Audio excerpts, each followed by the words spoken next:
अस्सलाम वालेकुम वरहमतुल्लाहि वबरकातुहू। प्यारे दोस्तों, जब भी हम लोग कोई नया काम शुरू करने के लिए जाते हैं तो हमारे दिमाग में एक ही ख्याल आता है कि पता नहीं हमारा ये काम कामयाब होगा या नहीं होगा, हमें इस काम में कामयाबी मिलेगी या नहीं मिलेगी। कभी कभी हम लोग बहुत बड़ा रिस्क भी ले लेते हैं, तो इसके लिए कुछ चीज़ें आती हैं जिसको हम लोग इस्तिखारा भी कहते हैं। यानी कि अगर हम लोग कोई काम शुरू करने के लिए जा रहे हैं, उस काम को करने से पहले एक छोटा सा अमल है, उस अमल को कर लेते हैं तो हमें ये पता लग जाता है कि हमें इस काम में कामयाबी मिलेगी या नहीं मिलेगी, ये काम हमारे लिए बाइसे रहमत बनेगा या नहीं बनेगा, इस काम में हमें नुकसान होगा या फायदा होगा। तो इसी तरीके का एक अमल आपको बताने वाला हूँ। इसकी कुछ कंडीशंस हैं जिसको आप लोग बहुत ध्यान से समझ लीजिए। जब भी आप लोग किसी शख्स के पास जाएं, अगर आप उससे अपनी बात को मनवाना चाहते हैं और आप ये देखना चाहते हैं कि वो शख्स आपसे आपकी बात को मानेगा या नहीं, कोई रूठा हुआ इंसान है वो आपके लिए राजी होगा या नहीं, या फिर कोई आप अपना काम शुरू करने के लिए जा रहे हैं, उस काम में आपको कामयाबी मिलेगी या नहीं, तो इसके लिए आपको इतना सा काम करना होगा जैसे कि आपको कल किसी काम के लिए जाना है, यानी कि आपके लिए बहुत बड़ा दिन है। अगर वो काम बन जाता है तो उससे आपकी जिंदगी पर बहुत ज्यादा असर पड़ेगा और आपकी जिंदगी सुधर जाएगी, और आप ये चाहते हो कि ये काम आपकी मर्जी के मुताबिक ही हो, तो आपको चाहिए आप लोग एक दिन पहले इशा की नमाज मुकम्मल तरीके से अदा करें। इशा की नमाज से फारिग हो जाने के बाद छोटा सा आपको काम करना है, जा नमाज पर बैठे रहें, नमाज से फारिग होने के बाद और 3 मरतबा शुरू में दुरूद पाक पढ़ें। दुरूद पाक जो भी आपके याद हो आप पढ़ सकते हैं। उसके बाद सूरह फलक, सभी लोगों के याद ही होगी, कुल आऊज़ु बिरब्बिल फलक वाली जो सूरह आती है, सूरह फलक को 21 मरतबा पढ़ें। और फिर उसके बाद एक अल्लाह पाक का नाम मुबारक या रहमानु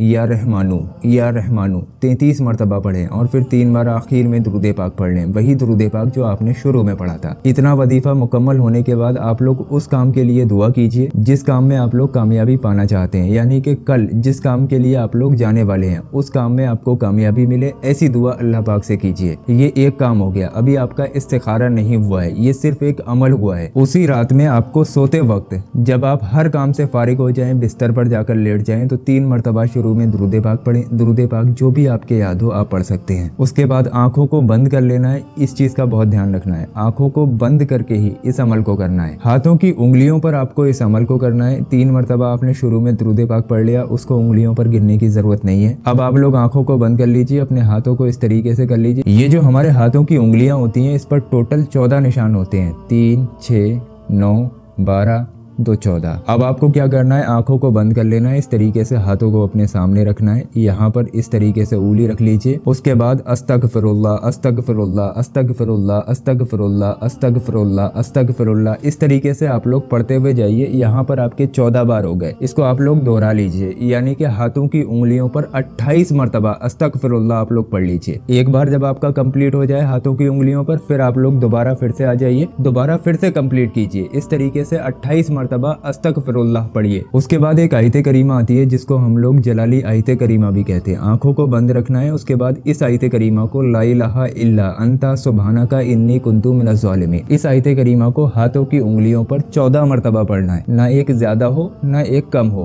पूरे 14 मरतबा आप लोग हाथों की उंगलियों पर ला इलाहा इल्ला अंता सुब्हानका इन्नी कुन्तु मिनज़ ज़ालिमीन पढ़ लेना। आंखों को बंद ही रखना, 3 मरतबा आखिर में दुरूद पाक पढ़ना और अपने सीने पर दम करना। आंखों को बंद करे करे आप लोग सो जाना। कुछ भी हो जाए आपको आंखों को नहीं खोलना है, ये इसकी शर्त है। इसलिए इस वजीफे को आप लोग तभी करें जब आप बिल्कुल सोने वाले हों। इंशाअल्लाह तबारक व तआला ख्वाब के जरिए आपको ये इशारा मिल जाएगा, आप लोग जो काम करने वाले हैं उसमें आपको कामयाबी मिलेगी या नहीं। दिल में ये इरादा रखें कि ए अल्लाह, हम लोग ये जो तेरा जिक्र कर रहे हैं, मेरे मौला, इस जिक्र की फजीलत से मैं कल कुछ काम करने के लिए जा रहा हूँ, क्या वो मेरे हक में बेहतर है या नहीं, इसका इशारा तू मुझे ख्वाब के जरिए दे दे। अगर आप लोग ऐसी नियत करके इस अमल को करते हैं तो इंशाअल्लाह तबारक व तआला आपको ये पता चल जाएगा आप लोग जो काम करने के लिए जा रहे हैं उसमें आपको कामयाबी मिलेगी या नहीं। सबसे आसान और सबसे छोटा इस्तिखारा मैंने आपकी खिदमत में पेश कर दिया। आप लोग खुद भी करें, दूसरों को भी बताएं, इस वीडियो को शेयर कर दें। जब भी कोई नया काम शुरू करने के लिए जाएं तो आप लोग इस इस्तिखारा को करके जरूर देखें। इंशाअल्लाह तबारक व तआला ये आपके हक में बेहतर साबित होगा। तो वीडियो को शेयर कर दें, और ये जो आपकी स्क्रीन पर हमने वीडियो लगाया है, ये वीडियो आपके बहुत ज्यादा काम आने वाला है। इस वीडियो के अंदर गौस पाक के रोज़ा मुबारक के पत्थर की ज़ियारत कराई गई है। इस पत्थर को आप लोग अपने घर पर भी मंगा सकते हैं। ये पत्थर खुद ब खुद आपसे वो काम कराता है जो आपके हक में बेहतर है। तो आप लोग मेरे कहने से स्क्रीन पर दिए गए वीडियो पर क्लिक करके इस पत्थर को आज ही ऑर्डर करें।